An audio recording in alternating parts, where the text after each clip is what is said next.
Okay, I'm going to attempt to say her name correctly. British rapper Mathangi Maya Arulpragasam, or also known as M.I.A., has entered the chatmosphere to give an account of being blackballed. Blackballed by some Goliaths. She names Jay-Z, she names the Bronfman family. She's also reported being persecuted for her belief in Jesus Christ. She once tweeted about Jesus being real and she received backlash. A lot of people might think that M.I.A. is crashing out right now on Twitter, but custody battles can be soul-crushing. And she reports being kept away from her child for 10 years by an heir of this multi-billionaire family, the Bronfmans. And she also alleges that Jay-Z, who was managing her career, and his young lady were paid off to blackball her. And to understand just how big this Goliath family, the Bronfmans, are, I did a little research a couple of years ago. Let's circle back.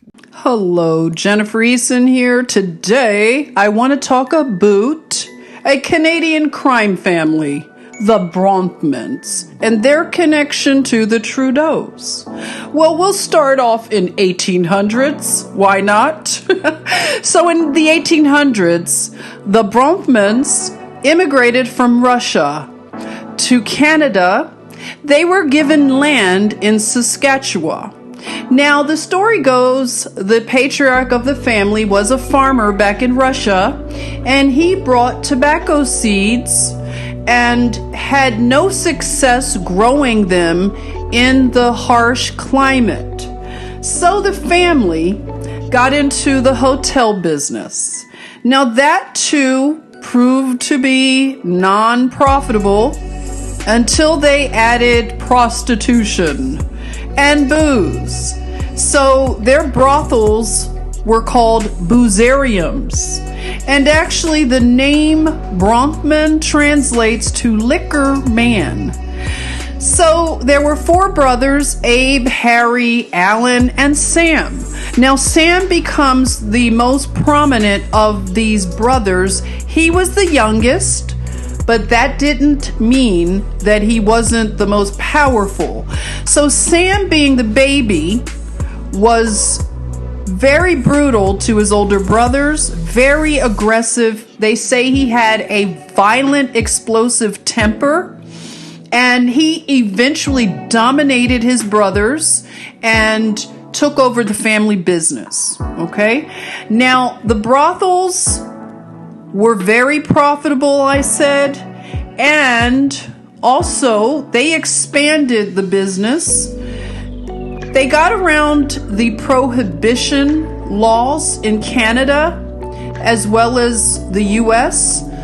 They got around the laws in Canada by, this was Sam's idea, they distributed the booze as medicine. So all they had to do was slap labels on it. Harry opened up a drug company. So you could say he was a pharmaceutical company. They slapped the label medicine and distributed it through pharmacists, and they had a mail order business. So this was very, very profitable. So they opened up what they call export houses all along the border of the US and Canada, and they thrived financially. Now, in the beginning, Sam was the one that mixed the booze, and it wasn't uniform. They say it didn't taste really well, and also it was dangerous. People were dying of alcohol poisoning back then, so he eventually got the recipe and formula correct. So they were doing business where the cost of making the whiskey was $24 a barrel. They were able to sell it for $140 a barrel. So they cut deals to distribute through crime syndicates in the U.S. through the mobsters. So they worked with people like Meyer Lansky, Lucky Luciano, Bug Siegel, and Al Capone. So this proved to be smart because these mobsters were able to protect them against hijacking, and they were also able to expand the business. So they formed syndicates where they were able to acquire other labels. So they eventually got Johnny Walker and Seagram's, as well as some wines and whiskeys and champagnes they added to their portfolio of booze. And through their crime syndicate with Bug Siegel, Meyer Lansky, and those mobsters, Murder Inc. was formed. Isn't that interesting? Because you can see in popular culture where Murder Inc. was also related to a record label. So this is what inspires a lot of popular culture. So Murder Inc. was formed as a regulatory commission to police free enterprise advocates who might try to buck the syndicate and interfere with the booze sales. So this syndicate, they had a meeting in Cleveland, and they were wondering, what are they going to do after Prohibition was over? So they decided to expand into narcotics. So they found a way to streamline a distribution of narcotics from Shanghai and Hong Kong. They negotiated with Chinese drug runners, and they were pressured by the British business community to pull together a very strategic opium cartel to expand their Shanghai heroin into the United States. Now, the brothers, the Bronfmans, they created the Atlas Shipping Company, and this helped them to expand operations and also acquire things like rums out of the Caribbean. They were able to hide money by moving it, laundering it, and investing it on, offshore havens.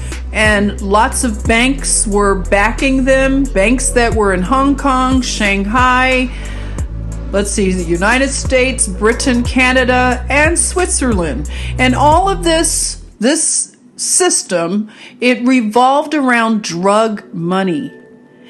So after the Prohibition and the fact that the family wanted to clean up their name a bit, and the British were one of their partners, okay? So the British didn't want the liability of being connected with these very flamboyant drug runners or bootleggers at the time. They considered the narcotics to be a little more, upscale. So the British had this grand idea to get Sam into foundations, philanthropy, to marry an elite woman to try to clean up his image. So he got involved in a lot of movements and associations and tried to legitimize their enterprises, being that they were the leading opium traders, and they acquired Seagram's. All right, so Sam decided, with his brute strength, that he didn't want his brothers to be a part of the Seagram's business. So he only wanted his sons to take over that business, okay? So his sons were Edgar and Charles. Charles was the youngest, and Charles is how we link Trudeau directly, because Charles, his son was Stephen. So Stephen was the chief fundraiser for Justin Trudeau. So I digress. Back to Edgar and Charles. So they expanded Seagram's to sell in 150 countries, and they became the largest liquor distribution system in world history. And this was intermeshed with narcotics. So, like I said, they acquired rum labels out of the Caribbean. They had Chivas Regal, they had Mum's Champagne and another champagne label. They also acquired Paul Masson Vineyards, as well as distribution rights to Absolute Vodka. They also invested in an Alberta-based oil company, Royalite, and they purchased the Franklin Oil Company, expanded Tropicana products, purchased the beverage operations of Dole Food, and they just expanded a lot. Oh, let me mention that back in the 30s, King George and Queen Elizabeth had visited Canada, and that's when Sam had the idea to create Crown Royal. And this was also his attempt to try to bring some legitimacy to their name. So they also got another oil company, Texas Pacific Coal Oil Company, and they were merging with other oil companies. They also had holdings with DuPont Chemicals.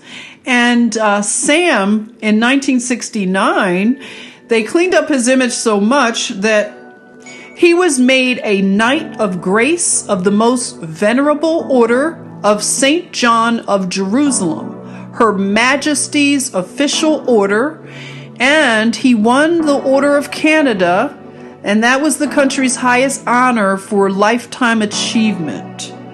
So even at his death, Sam Bronfman had, they said they shut down the airport in Montreal temporarily to allow for all the private jets to come in with dignitaries to pay their respects. So that's how important he had become. So his son, Sam's favorite son, Edgar, ascended to the business then. And Edgar actually was the one that acquired the rums. So that goes on his tab. And he had a strange incident in 1975. His son Sam was kidnapped, and there was a $4.6 million ransom for that son. And actually, I'll do another video about that particular story. It was rather interesting. So they, like I said, they had stakes in DuPont, and then Seagram acquired M.I.A. Then they changed the name to Universal Studios Inc., including Universal Pictures Film Studios, M.I.A. Television Group, M.I.A. Music Entertainment Group, Universal Theme Parks, and Spencer's Gifts. So they also purchased USA Networks, sold the juice business to Pepsi for $3.3 billion. And they also, Edgar Jr. comes in at this point, and Edgar Jr. was more interested in the entertainment side of things. So when he ascended to the throne, I'll say, because they consider this a royal family, these Bronfmans. Okay, so he was rather rebellious, Edgar Jr., and he wanted to just indulge himself in the Hollywood life. He loved music and wrote songs, and he also partnered with David Foster and had some success with Celine Dion, another Canadian. And Edgar Jr.'s sisters are Claire and Sarah Bronfman. You know, the NXIVM sex scandal and all of that with Rainier. And they funded the NXIVM sex scandal, which was really bizarre. Keith Rainier, they also tried to bail him out of his trouble financially when he got caught. This NXIVM sex scandal could be another subject in itself, of course. It ties in so deeply with so many people like Richard Branson, the Clintons, the Epstein, Maxwell. All of those names will come into, into view going into that particular subject matter.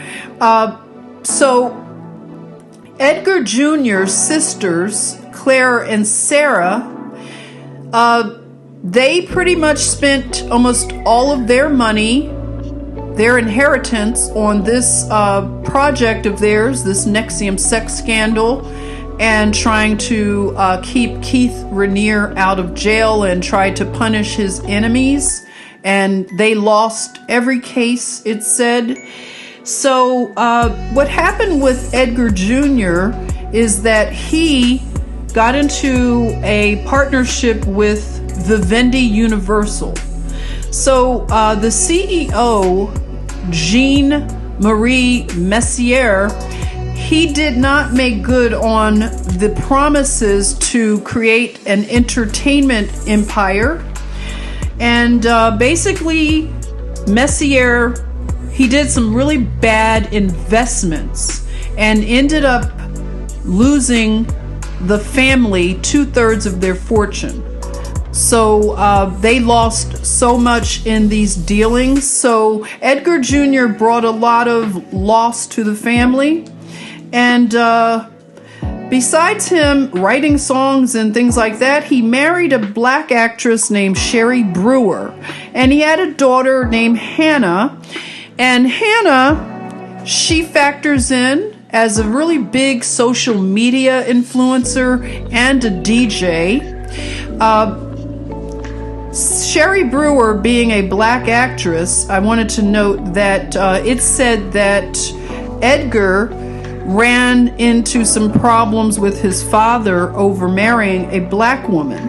And so he didn't speak to his father for quite a while because of that issue.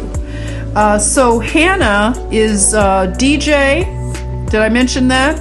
And it's interesting, a lot of the young women, they're DJs, and it makes me wonder what's really going on. If you have any ideas, share it with me, because not only Hannah, a socialite, is a DJ, you recall, Paris Hilton is also a DJ, and also the girl Rachel Chandler, she also was found on the wheels of steel.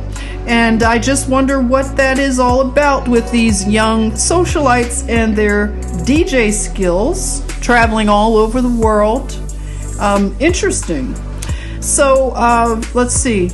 Edgar Jr., with some of his dealings and losses, he tried to make a comeback and put together a group of investors to buy the music operations of Time Warner, but it was a bad investment as well, because at the time, the $20 CDs were something of the past, and now you have digital downloads, so he didn't see that coming, where the power shifted from the retailers to the consumers at that point. Bronfman turned down EMI's offer to buy Warner, and he lost out there. It wasn't a smart thing.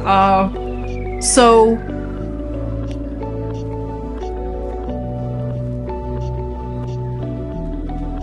Sarah and Clara, at the time, they borrowed against their inheritance and got an estimated $250 to $300 million each. And they helped Keith Raniere with that money out of their trust funds. And Raniere was losing money because he did bad investments also. So they lost money in real estate transactions and lawyers' fees, and they lost almost every lawsuit, it said. So back to Stephen, Justin's friend. They have some funny business there. Stephen was head of the private equity firm Claridge, and also created Claridge Food Group. So he was named in something called the Paradise Papers, and this was a fund out of the Cayman Islands that reaped huge profits from the 2008 housing crisis, where they bought up thousands of foreclosed homes across the U.S. and ended up turning those homes into rental properties. So, again, Stephen Bronfman, key fundraiser for the Liberal Party of Canada, and was part of the successful campaign of Justin Trudeau. So overall, this family has been involved in so much crime and scandal. And I'm sure there will be more subjects that come up dealing with these connections, because they go really deep. Like I said, they go across many platforms, such as foundations and various entertainers, politicians. And as you can see, doesn't matter if it's Canada or the US, this is the Americas, and these people don't really look at borders the same way. And it's just a lot to unpack with this family.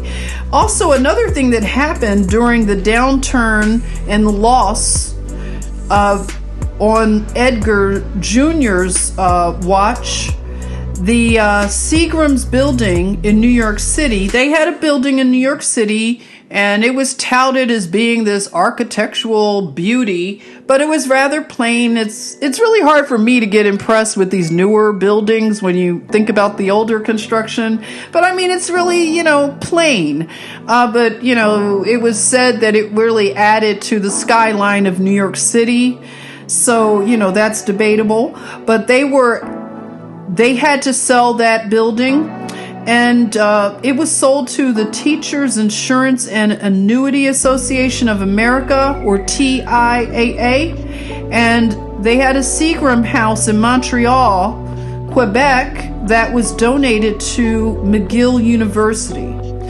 So overall, these crime families, they worship money and power, and, all of their influence on culture is just something to behold. But like I said, I will end up talking more about this at another time. And I thank you for watching, and I'll see you really soon.